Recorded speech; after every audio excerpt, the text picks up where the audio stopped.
Tesla ಕಂಪನಿಯ CEO Elon Musk ರಾಜಕೀಯ ಚಟುವಟಿಕೆಯು ಎಲೆಕ್ಟ್ರಿಕ್ ಕಾರು ತಯಾರಿಕಾ ಬ್ರ್ಯಾಂಡ್ನ ಖ್ಯಾತಿಯ ಮೇಲೆ ಪರಿಣಾಮ ಬೀರ್ತಾ ಇದ್ದು, 1 ದಶಕಕ್ಕೂ ಹೆಚ್ಚು ಅವಧಿಯಲ್ಲಿ ತ್ರೈಮಾಸಿಕ ಆದಾಯದಲ್ಲಿ ಟೆಸ್ಲಾ ತನ್ನ ಅತಿದೊಡ್ಡ ಕುಸಿತ ಕಂಡಿದೆ. ಏಪ್ರಿಲ್-ಜೂನ್ ತ್ರೈಮಾಸಿಕದಲ್ಲಿ ಆದಾಯ 1 ವರ್ಷದ ಹಿಂದಿನ ಆದಾಯವನ್ನ ಗಮನಿಸಿ ನೋಡಿದ್ರೆ ಇಳಿಕೆ ಕಂಡಿದೆ. ಕಾರು ಮಾರಾಟದಿಂದ ಬರುವ ಆದಾಯ 16% ಕಡಿಮೆಯಾಗಿದೆ. ವಾಹನ ವಿತರಣೆಯಲ್ಲಿನ ಕುಸಿತವೇ ಆದಾಯ ಕುಸಿತಕ್ಕೆ ಕಾರಣ ಅಂತ ಟೆಸ್ಲಾ ಹೇಳಿಕೊಂಡಿದೆ. ಈ ತಿಂಗಳ ಆರಂಭದಲ್ಲಿ 2ನೇ ತ್ರೈಮಾಸಿಕದಲ್ಲಿ ಕಾರು ವಿತರಣೆಯಲ್ಲಿ 14% ಕುಸಿತ ಕಂಡುಬಂದಿದೆ. ಈ ತಿಂಗಳು ಹೊಸ ರಾಜಕೀಯ ಪಕ್ಷವನ್ನು ರಚಿಸುವ ಮೂಲಕ ಯುನೈಟೆಡ್ ಸ್ಟೇಟ್ಸ್ ಅಧ್ಯಕ್ಷ ಡೊನಾಲ್ಡ್ ಟ್ರಂಪ್ ಅವರೊಂದಿಗೆ ಘರ್ಷಣೆ ನಡೆಸಿದ ನಂತರ ಮಸ್ಕ್ ಟೆಸ್ಲಾಗೆ ಸಾಕಷ್ಟು ಸಮಯ ಮತ್ತು ಗಮನ ನೀಡಲು ಸಾಧ್ಯವಾಗುತ್ತದೆಯೇ ಅಂತ ಹೂಡಿಕೆದಾರರು ಚಿಂತಿತರಾಗಿದ್ದಾರೆ. ವಾರಗಳ ಹಿಂದೆ ಅವರು ಸರ್ಕಾರಿ ಕೆಲಸಗಳನ್ನು ಕಡಿತಗೊಳಿಸಿ ತಮ್ಮ ಕಂಪನಿಗಳ ಮೇಲೆ ಕೇಂದ್ರೀಕರಿಸುವುದಾಗಿ ಭರವಸೆ ಕೂಡ ನೀಡಿದ್ರು. ಟ್ರಂಪ್ ಆಡಳಿತದೊಂದಿಗಿನ ಮಸ್ಕ್ ಸಂಪರ್ಕಗಳು ಅವರ ಸರ್ಕಾರಿ ದಕ್ಷತೆಯ ಇಲಾಖೆಯ ಮುಖ್ಯಸ್ಥರಾಗಿದ್ದಾಗ ಅಮೆರಿಕ ಸರ್ಕಾರದಾದ್ಯಂತ ವಜಾಗೊಳಿಸುವಿಕೆಯು ಅಮೆರಿಕದ ಖ್ಯಾತಿ ಕುಸಿಯುವಂತೆ ಮಾಡಿತ್ತು. ಈ ಮಧ್ಯೆ ಜರ್ಮನಿಯಲ್ಲಿ ತೀವ್ರ ಬಲಪಂಥೀಯ ಎಎಫ್ಡಿ ಪಕ್ಷವನ್ನ ಬಿಲಿಯನಿಯರ್ ಅನುಮೋದಿಸಿರುವುದು ಯುರೋಪ್ನಲ್ಲಿ ಬ್ರ್ಯಾಂಡ್ನ ಖ್ಯಾತಿಯ ಮೇಲೆ ಪರಿಣಾಮ ಬೀರಿದೆ. ಹೂಡಿಕೆದಾರರು ಬೇಡಿಕೆಯನ್ನ ಪುನರುಜ್ಜೀವನಗೊಳಿಸುತ್ತದೆ ಎಂದು ಆಶಿಸುತ್ತಾ ತನ್ನ ಹೆಚ್ಚು ಮಾರಾಟವಾಗುವ ಮಾಡೆಲ್ ವೈ ಎಸ್ಯುವಿ ಬಹುನಿರೀಕ್ಷಿತ ರಿಫ್ರೆಶ್ ಆವೃತ್ತಿಯನ್ನ ಹೊರತಂದರೂ ಕಂಪನಿಯು 2ನೇ ನೇರ ತ್ರೈಮಾಸಿಕ ಆದಾಯದಲ್ಲಿ ಕುಸಿತ ಕಂಡಿದೆ. ಜಗತ್ತಿನ ಅತ್ಯಂತ ಶ್ರೀಮಂತ ಉದ್ಯಮಿ ಎಲಾನ್ ಮಸ್ಕ್ ಸಾಮ್ರಾಜ್ಯ ಹಾಗಾದ್ರೆ ಅಲಗಾಡ್ತಾ ಇದೆಯಾ? ಇಂತಹದೊಂದು ಪ್ರಶ್ನೆ ಟೆಸ್ಲಾಗೆ ಸಂಬಂಧಿಸಿದ ಇತ್ತೀಚಿನ ಬೆಳವಣಿಗೆಗಳನ್ನ ಗಮನಿಸಿರುವವರಿಗೆ ಎದುರಾಗುತ್ತೆ. ಒಂದಂತೂ ಸ್ಪಷ್ಟ, ಮಸ್ಕ್ ತಮ್ಮ ರಾಜಕೀಯ ನಿಲುವುಗಳನ್ನ ಬಹಿರಂಗವಾಗಿ ಸಮರ್ಥಿಸಿಕೊಳ್ತಾ ಇರೋದು ಅವರ ಒಡೆತನದ ಟೆಸ್ಲಾ ಸಂಸ್ಥೆಯ ಮೇಲೆ ಗಣನೀಯ ಪರಿಣಾಮ ಬೀರುವಂತೆ ಮಾಡಿದೆ. ಇದಷ್ಟೇ ಅಲ್ಲ, ಇನ್ನು ಹಲವು ಅಂಶಗಳು ಟೆಸ್ಲಾದ ಮಾರುಕಟ್ಟೆ ಹಾಗೂ ಷೇರುಗಳ ಕುಸಿತಕ್ಕೆ ತಮ್ಮದೇ ಕೊಡುಗೆಗಳನ್ನು ನೀಡ್ತಾ ಇದೆ. ಎಲಾನ್ ಮಸ್ಕ್ ಅವರ ಟೆಸ್ಲಾ ಕಂಪನಿಯು ತನ್ನ ಜಾಗತಿಕ ಮಾರಾಟ ಮತ್ತು ಷೇರು ಬೆಲೆಗಳು ಕುಸಿತಗೊಳ್ತಾ ಇರುವುದರಿಂದ ಗಮನಾರ್ಹ ಸವಾಲುಗಳನ್ನು ಎದುರಿಸ್ತಾ ಇದೆ.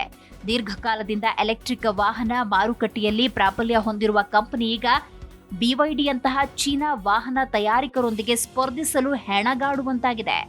ಚೀನಾ ಮೂಲದ ಬಿವೈಡಿ ಇತ್ತೀಚೆಗೆ ಟೆಸ್ಲಾವನ್ನ ಹಿಂದಿಕ್ಕಿ ವಿಶ್ವದ ಅತಿದೊಡ್ಡ ಇವಿ ಉತ್ಪಾದಕ ಸಂಸ್ಥೆಯಾಗಿದೆ. ಟೆಸ್ಲಾ ಈಗಾಗಲೇ ಎದುರಿಸ್ತಾ ಇರುವ ಸಂಕಷ್ಟಗಳಿಗೆ ಹೆಚ್ಚುವರಿಯಾಗಿ ಮಸ್ಕ್ ಅವರ ವಿವಾದಾತ್ಮಕ ರಾಜಕೀಯ ದೃಷ್ಟಿಕೋನಗಳು ಮತ್ತು ಬೆಂಬಲಗಳು ಸಹ ಟೆಸ್ಲಾದಿಂದ ಕೆಲವು ಗ್ರಾಹಕರನ್ನ ದೂರ ಇಡುವಂತೆ ಮಾಡಿದೆ.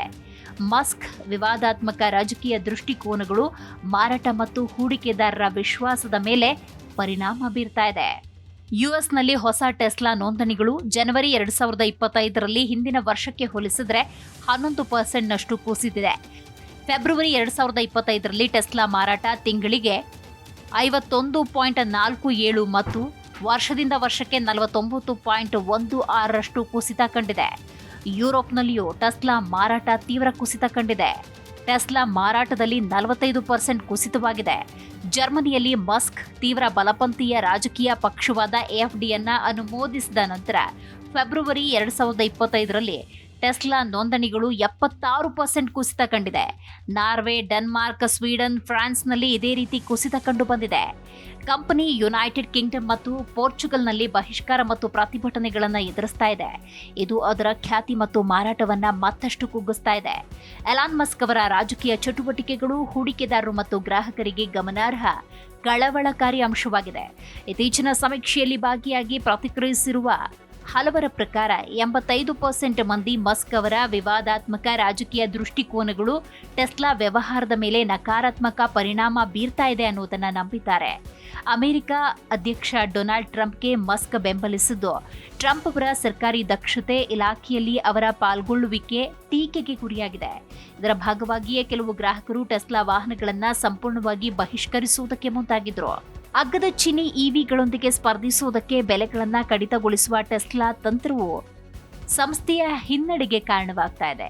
ಬೆಲೆ ಕಡಿತ ಮಾರಾಟದಲ್ಲಿ ಅಲ್ಪಾವಧಿಯ ಉತ್ತೇಜನವನ್ನ ನೀಡಿದ್ರೂ ಅವು ಕಂಪನಿಯ ಲಾಭವನ್ನ ತೀವ್ರವಾಗಿ ಕಡಿಮೆ ಮಾಡಿದೆ. ಇದು ಹೂಡಿಕೆದಾರರ ಅಸಮಾಧಾನಕ್ಕೆ ಕಾರಣವಾಗಿದೆ. ಇದರ ಜೊತೆಗೆ ಚೀನಿ ಇವಿ ತಯಾರಕರು ಟೆಸ್ಲಾಗಿಂತ ಕಡಿಮೆ ಬೆಲೆಗೆ ತಂತ್ರಜ್ಞಾನ ಮತ್ತು ಭಾರಿ ವೈಶಿಷ್ಟ್ಯಭರಿತ ಎಲೆಕ್ಟ್ರಿಕ್ ಕಾರುಗಳನ್ನು ಮಾರಾಟ ಮಾಡುವುದನ್ನು ಮುಂದುವರೆಸಿದ್ದಾರೆ.